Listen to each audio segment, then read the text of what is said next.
오늘은 제가 월급 공개를 해보려고 합니다. 간호사가 월급이 많다라는 얘기가 생각보다 많이 있더라고요. 오늘 그래서 그 실상을 알려드리도록 하겠습니다. 앞에서 누누이 말씀을 드렸지만 저는 빅5 병원에서 일을 하고 있고 연봉 순위 탑3 막 이런 걸 매기기도 하더라고요. 그 안에도 들어가 있는 병원이에요. 그걸 감안하고 들으시면 될 것 같고, 같은 병원 안에 있는 간호사라 하더라도 이제 어느 파트에 있느냐, 혹은 내가 한 달 동안 나이트를 몇 개나 뛰고 오버타임 수당을 몇 개나 쓰느냐에, 몇 번이나 쓰느냐에 따라서 또 되게 차이가 많이 생길 수 있기 때문에 그것도 감안을 하고 들으셔야 될 것 같아요. 그래서 일단 평균적인 일상적인 월급을 먼저 말씀을 드려볼게요.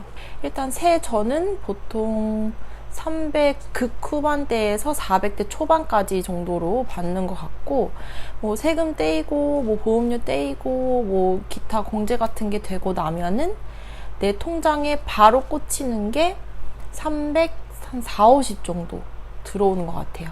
전 3교대를 하고 있고 나이트는 평균적으로 한 4개에서 6개 정도 하고 있습니다.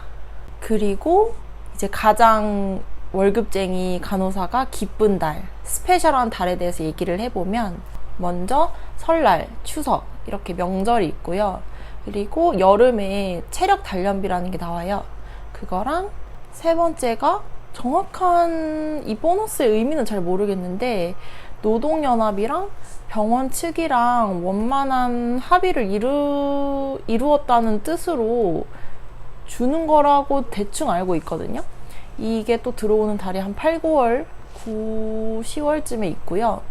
그리고 가장 행복한 달, 연말 성과급이 있습니다. 구체적인 액수를 말씀드려보면 설날, 추석은 동일하게 들어와요. 새해 전후로 100 조금 넘는 금액? 뭐 105만 원인가? 뭐 이런 식으로 들어왔던 것 같고, 세금 떼고 나면 한 90 중후반 정도로 통장에 꽂힙니다. 그리고 체력 단련비는 원래 한 70만 원인가? 한 6, 7월쯤에 들어왔는데 150으로 늘려준 상태이고요. 아까 말씀드렸던 정확한 의미는 모르겠지만 뭐 원만한 합의를 이루어서 준다는 그 보너스는 한 50만 원? 50만 원에서 100만 원? 정확히 금액이 생각이 안 나네요. 그리고 대망의 연말 성과급. 연말 성과급은 말 그대로 성과급이라서 간호사의 개개인 성과에 따라서 주는 건 아니지만 병원의 성과에 따라서 금액이 매해 차이가 많이 날 수 있거든요. 그래서 코로나가 처음 터진 해에는 병원 측에서 손실이 꽤 많았다고 하더라고요. 뭐 검사 비용이랑 코로나 걸린 사람들 격리하는 비용이나 이런 것들 때문에 많은 손실이 있어서 금액이 조금 적게 나왔었어요.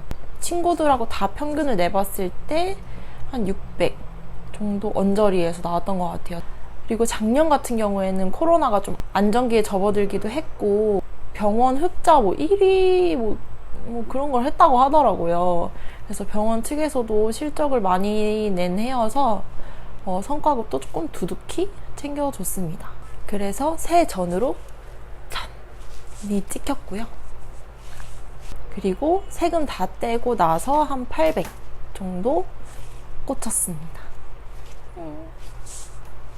뭐 사실 다른 대기업 다니는 분들의 성과급에 비하면 뭐 그렇게 많이 받았다라고 자랑할 순 없지만, 그래도 제 동종 업계에서는, 그러니까 간호사들 사이에서는 연말 성과급을 되게 두둑하게 받는 편이고요. 또 이렇게 한 번씩 확 꽂히면은 이 삶의 활력이 확 돌거든요. 그래서 그 날만을 기다리는 것도 있고, 그렇게 확 거금이 들어왔을 때 내가 1년 동안 갖고 싶었던 걸 확 지를 수도 있고, 뭐 이런 재미가 있는 것 같아요. 저 같은 경우에는 그렇게 막 사치를 즐길 줄 모르는 사람이어서 800을 받고 딱히 상관없었어요. 상관없고 그냥 헬스장에 한창 빠지기 시작한 때여서 200만 원 정도 헬스장에 확 붓고, 그리고 나머지는 이제 부모님 사드리고 싶은 거 사시라고 용돈 좀 드리고 맛있는 거 사드리고, 그리고는 다 저축을 했던 것 같아요. 그렇게 해서 제가 1년 동안 총 받은 연봉은 세전 6천 정도? 조금 안 되나? 6천 정도 되는 것 같고요. 세후는 뚝 떨어집니다. 4천 중반 정도 되는 것 같아요. 개인 차이가 굉장히 커요, 당연히. 뭐 씀씀이부터 시작해서 본인이 집에서 통근을 하느냐, 혹은 자취를 하고 있어서 월세나 전세자금 대출이 나가느냐, 뭐 이런 차이도 굉장히 크고, 차를 끄는 경우에는 또 소모되는 비용이 또 매달 일정하게 있고 하니까 굉장히 차이가 있긴 할 거예요. 근데 제가 생각했을 때는 뭐 한 번씩 플렉스하고 먹고 싶은 거는 먹으면서 연 2천 정도는 모을 수 있지 않나. 그래도 본인이 모아야겠다는 좀 인지가 있고 노력을 하는 편이면 2천 정도는 어렵지 않게 모을 수 있는 것 같아요. 이렇게 제 부끄러운 월급과 연봉을 공개하게 되었는데, 많은 분들이 간호사 되게 많이 번다라고 생각하실 수도 있을 것 같아요. 근데 제가 생각했을 때는 일하는 거에 비해서는 많이 벌진 않는다라고 저는 스스로 생각을 하고 있거든요. 누군가는 저의 이런 마인드를 보고 뭐 배부른 소리 하네 이렇게 얘기하실 수도 있을 것 같아요. 근데 제가 이렇게 말씀드리는 이유는 간호사가 그만큼 생명을 다루는 일이고 가치 있고 사명감을 필요로 하는 직업이기 때문에 더 그에 합당한 보상이 뒷받침되어야 된다고 말씀을 드리는 거고, 4,500만 원의 가치가 적다고 하는 게 아니고 그것도 부족할 만큼 나의 직업에 난 자부심이 있고 그만큼 간호사가 보이는 것보다 더 많은 일을 하고 보이는 가치보다 더 큰 가치를 실현하는 사람이구나 라고 생각을 해주시면 저는 좋을 것 같아요. 제가 추가로 꼭 말씀드리고 싶은 거는, 본인이 준비를 잘 해서 붙은 병원이 2개 이상이 되는데 내가 병원을 선택하는데 고민이 많이 된다 라면은 꼭 고려해야 될 요인 중에 이 연봉을 빼놓지 않으셨으면 좋겠어요. 정말 무시할 수 없는 요인이거든요. 제가 후배들한테도 항상 하는 말이, 하는 일은 어차피 다 거기서 거기야. 그만큼 너를 대우해주고 처우해주는 그런 병원에 가라 라고 말을 하거든요. 그래서 연봉도 꼭 병원을 선택하는 중요한 요인으로 두고 고민을 하셨으면 좋겠어요.